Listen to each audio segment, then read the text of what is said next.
PGR అనంత న్యూస్కి స్వాగతం. ఈనాటి ముఖ్యాంశాలు. గత 70 సంవత్సరాల నుంచి కేవలం రాజకీయాలలో సంబంధం లేకుండా ఉన్న హిందూ సంస్థలు మాత్రమే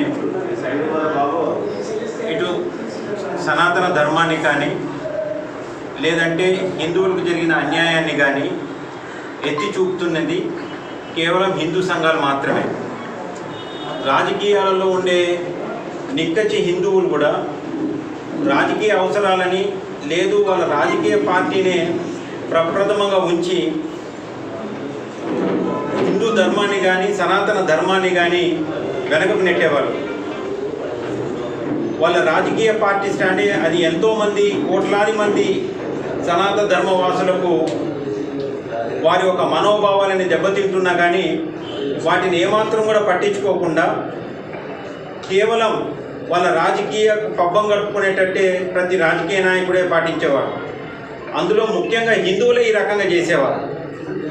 ఏ రాజకీయ పార్టీ కూడా ఒక బీజేపీ తప్ప ఏ రాజకీయ పార్టీ కూడా హిందువుల మనోభావాలు దెబ్బతిన్నప్పుడు ముందుకు వచ్చిన దాఖలాలు గత 70 సంవత్సరాలలో లేవు. కేవలం రెండు. ఒకటి భారతీయ జనతా పార్టీ, రెండవది అది నేషనల్ లెవెల్లో, రెండవది శివసేన పార్టీ, అది మొన్నటిదాకా శివసేన పార్టీ మహారాష్ట్రలో.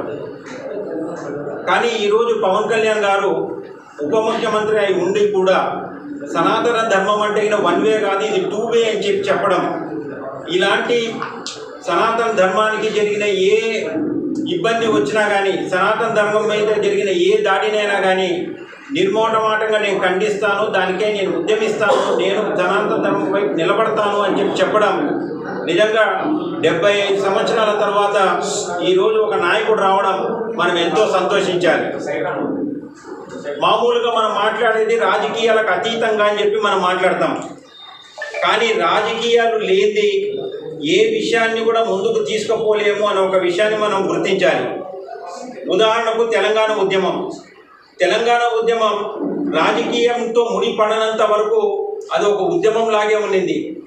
కేసీఆర్ గారు ఎప్పుడైతే దాన్ని రాజకీయంతో ముడి పెట్టినారో ఆ రోజు తెలంగాణ కేవలం 10 సంవత్సరాల లోపలనే వాళ్ళు తెలంగాణ సాధించుకోగలిగినారు. సో అంచేత మనం మొదటగా రాజకీయాలకు అతీతంగా మనం చేస్తాము అని అనుకునేదాన్ని ఎంతవరకు కరెక్ట్ అని చెప్పి మనం అందరం కూడా ఖచ్చితంగా క్వశ్చన్ చేసుకోవాలి మనల్ని. మనకు మొన్నటి దినం గత 5 సంవత్సరాలలో ఎన్నో విగ్రహాలని ధ్వంసం చేసినారు. గతంలో కూడా జరిగినాయి, కాదని చెప్పను, నిన్న కూడా జరిగింది రథం జరిగినప్పుడు కూడా. కానీ ఇలాంటివి జరిగినప్పుడు ప్రభుత్వాలు ఏ రకంగా వాటిని అప్రోచ్ అవుతున్నాయి, వాటిని ఏ రకంగా దృష్టి పెడుతున్నారన్న ఒక విషయం మనకు చాలా అవసరం. ఉదాహరణకు రాముల వారి విగ్రహం ధ్వంసమైనప్పుడు రాయే కదా, చెయ్యే కదా, తలకాయే కదా, కొత్తది పెట్టుకుంటే అయిపోతుంది కదా అని చెప్పడం ఎలా చెప్పగలిగారు? అలా కాకుండా దాన్ని మేము ఖచ్చితంగా ఒక పాజిటివ్ వేలో హిందువులకు అందరికీ లేదు సనాతన ధర్మవాసులందరికీ రామభక్తులకు అందరూ కూడా ఒక సంశయం ఇచ్చినట్టు ఖచ్చితంగా వాటిని విచారించి దోషిని శిక్షించుంటే బహుశా చాలా బాగుండేది. ఈరోజు రాముల వారి కాటి నుంచి ఈరోజు శ్రీ వెంకటేశ్వర స్వామి ప్రసాదం వరకు ఈరోజు ఎన్నో కళంకతాలు చేరినాయని చెప్పి మనమందరం కూడా నమ్ముతున్నాం. వీటిని ఎంతో గట్టిగా తీసుకొని ఈరోజు తన ఉప ముఖ్యమంత్రి అయి ఉన్నా కానీ రాజకీయంగా తనకి ఏమైనా నష్టం వస్తుందన్న ఒక విషయాన్ని కూడా ఏమాత్రం కూడా బేఖతారు చేయకుండా ధర్మానికి నిజాయితీగా నిలబడినందుకు శ్రీ పవన్ కళ్యాణ్ గారిని మనం అందరం కూడా హిందూ ధర్మవాసులందరూ కూడా సనాతన ధర్మవాసులందరూ కూడా ఆయనకు మద్దతు ప్రకటించాలి అని చెప్పేసి నేను ఈ ఆయనకు మద్దతుగా గుంతకల్ పట్టణంలో త్వరలో ఒక ర్యాలీని ఫిక్స్ చేసి ఆయనకు మద్దతుగా ప్రతి ఒక్కరు కూడా వచ్చి ఆయనకు సంఘీభావం, ఆయనకు మద్దతు నిలుస్తున్నాము అని చెప్పేసి యావత్ ప్రపంచానికి తెలిసే విధంగా మనం చేయాల్సిన అవసరం ఉంది. ఒకటి గుర్తుపెట్టుకోండి, నాయకుడు లేని ఏ ఉద్యమమే కానీ నిలబడదు. ఉదాహరణకు మనకు మొన్న జరిగిన ఒక తెలంగాణ ఉద్యమాన్ని తీసుకోండి. చాలామంది ఏమనుకుంటున్నారని అంటే హిందువులు బయటికి రావడం లేదు, మేము మాత్రం ఎందుకు చేయాలి అని చెప్పి హిందూ సంఘాలు కూడా నాతో అనడం జరిగింది. కానీ హిందువులకు అందరికి కూడా నేను వారికి చెప్పడం కూడా ఏంటనంటే నాయకత్వం లేనప్పుడు ఎలాంటి ఉద్యమం కూడా ముందుకు నడవదు. ఇది ప్రజాస్వామ్యంలో నాయకత్వం అనేది ఎంత ప్రజలు అన్నది ఎంత ముఖ్యమో మంచి ప్రజా నాయకుడు అన్నది కూడా అంతే ఒక ముఖ్యమో అనే ఒక దాన్ని మనం అందరం కూడా గుర్తించాలి. ఈరోజు మనకు ఆ లోపం లేదు. పవన్ కళ్యాణ్ గారు మన రాష్ట్రంలో హిందుత్వాన్ని, సనాతన ధర్మం హిందుత్వం అంటే బేసిక్గా ఒకటి, అది వసుదైక కుటుంబం. వసుదైక కుటుంబం అంటే ఈ ప్రపంచం అంతటా కూడా ఒక కుటుంబంగా భావించాలనేది తప్ప ఏ ఒక్క మతానికో, ఏ ఒక్క వర్గానికో, ఏ ఒక్క దానికో వ్యతిరేకం ఏనాడు కాదు సనాతన ధర్మం. ఇది అందరినీ కలుపుకొని, ఇది టూ వే. నువ్వు నా ఇంటికి ఎంత దూరం ఉన్న ఆయన నుంచి నీ ఇంటికి అంతే దూరం.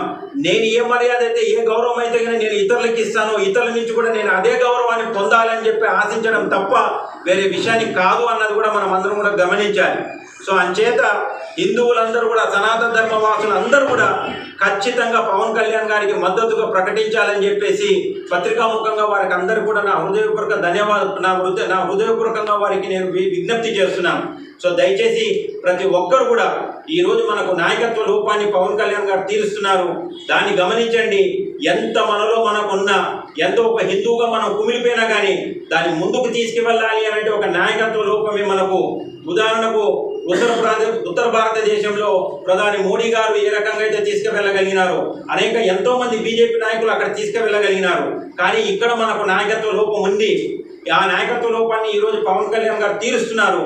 సో ఖచ్చితంగా వారికి మనము కులానికి, మతానికి అతీతంగా ఆయనకు మనం సపోర్ట్ చేయాలి అని చెప్పేసి, దాన్ని ప్రజల్లోకి తీసుకెళ్ళడానికి ఒక ర్యాలీని ఏర్పాటు చేయాలని చెప్పేసి మేమందరం కూడా భావిస్తున్నాం. దాని పద్ధతిలోనే అందరూ ఒక ప్రముఖులతో అందరితో కూడా చర్చిస్తున్నాం. సో అది అయిన తర్వాత మళ్ళీ మీకు ఏ రోజు ర్యాలీ ఉంటుంది అని చెప్పేసి మీకు తెలియపరుస్తాం. సో ప్రజలందరికీ మీ ద్వారా విజ్ఞప్తి చేస్తున్నది ఏంటంటే, ఈరోజు నాయకత్వ లోపాన్ని భర్తీ చేసిన శ్రీ పవన్ కళ్యాణ్ గారిని మనం ఖచ్చితంగా